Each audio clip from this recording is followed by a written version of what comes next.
with out-of-this-world action. I was expecting someone with a little more flair. The Batman, the complete second season available on DVD fall 2006. Straight to DVD films. If you were a kid growing up in the late 90s to early 2000s, you would have consumed a metric ton of these, and since you only had a limited number of them, you'd find yourself rewatching the same movies over and over again. Getting a new straight-to-DVD film was like getting a new game from GameSpot for a lot of us, and sometimes we forget just how good some of these projects were, especially when it came to Batman. Batman has had a respectable lineup of straight-to-DVD projects, and most of these have served as supplementary material to shows they spun off from, filling in gaps of the shows between waits for new seasons. And often these straight-to-DVD projects are more willing to tell original and unique stories you would not normally see from the mainline series. However, because these DVD films cost a lot more to produce, a lot of them get stuck in development hell, getting cancelled in favor of a different project or because of development issues with the main show. For this video, I'd like to talk about one film in particular, a film that was meant to tie into the Batman TV series from 2004, a film that was set to adapt one of Batman's most famous stories, and a film that was unfortunately cancelled due to WB's wish for a sort of monsterverse of Batman films.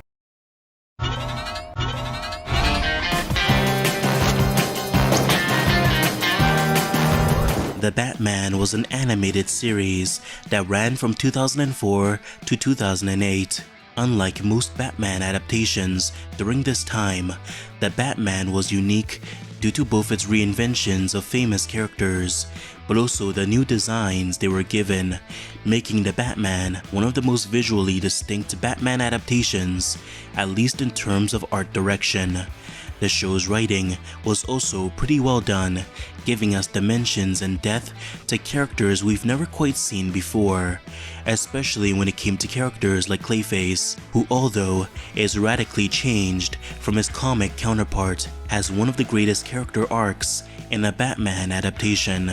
The Batman was pretty popular overall, spawning a total of 5 seasons. With the popularity of the show, it was inevitable that the series would spawn spin-offs in the form of straight-to-DVD films. The first of these films was Batman vs. Dracula, which released in 2005. The Dark Knight finally meets the Prince of Darkness. Look for the all-new full-length animated feature, The Batman vs. Dracula, on DVD. Sunrise will not help you this time. The film, of course, explored Batman facing off against the iconic monster who's on a mission to transform everyone into his minions. Not those minions.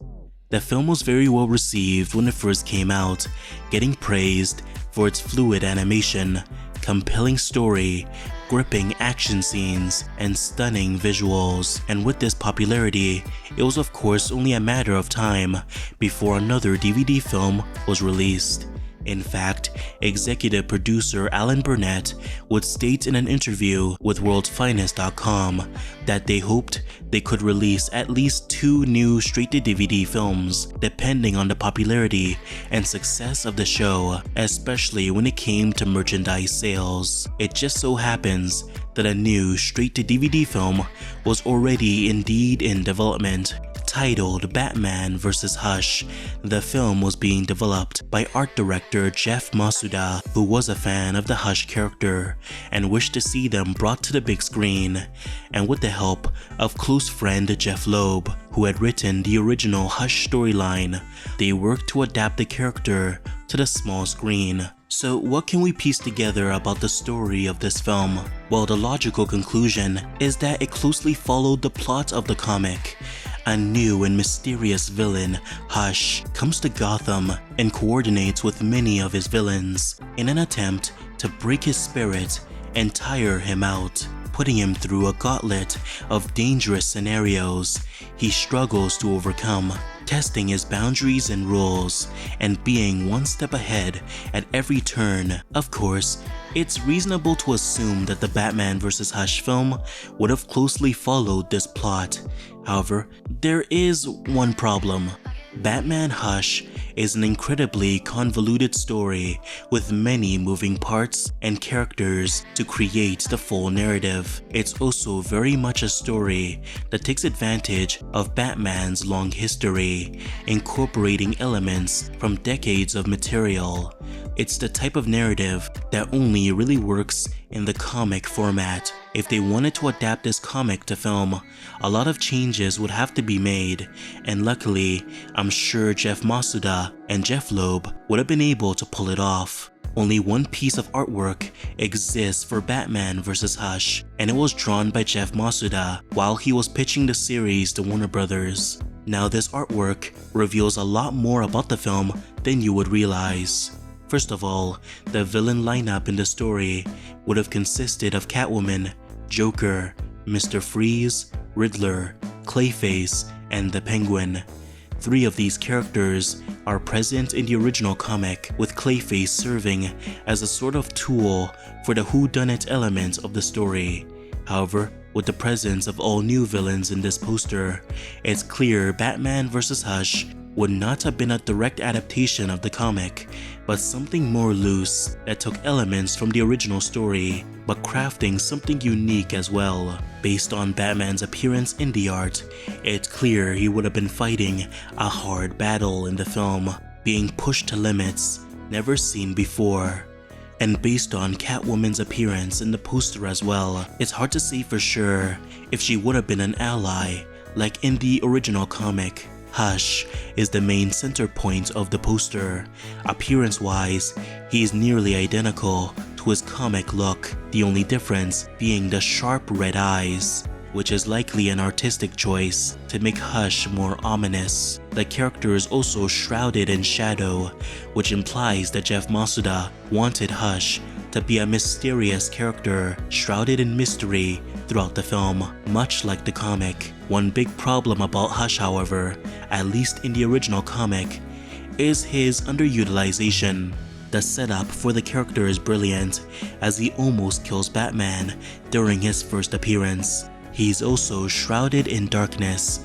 He speaks in whispers, and we never truly get a good look at him until the end of the comic. He's a character that relies on mystery and intrigue, but his biggest strength is also his biggest weakness. Let's just make one thing clear. I'm pretty sure everyone knew Thomas Elliot was Hush. The comic does try to keep it hidden, but I don't believe anyone was ever fooled. It's probably one of the most obvious reveals in a mystery comic in general. Because of this, they cannot really create a mystery behind the character in Batman vs. Hush, as it would be extremely obvious. There's something else I'd like to bring up. At the end of the original Batman Hush story, the character's impact on the plot is minimal. Sure, he makes a couple of appearances, but most of the heavy lifting was done by other villains, especially the Riddler, who's the one that deduced Batman's identity to begin with. So in the end, Hush as a character is a cool concept with bad execution, and really, he doesn't really do much in the story. It's unclear how Hush would have been utilized in the film. I trust that the writers would have used the character in a smart way, at least better than how Jeff Loeb handled it. So why was the film cancelled in the end?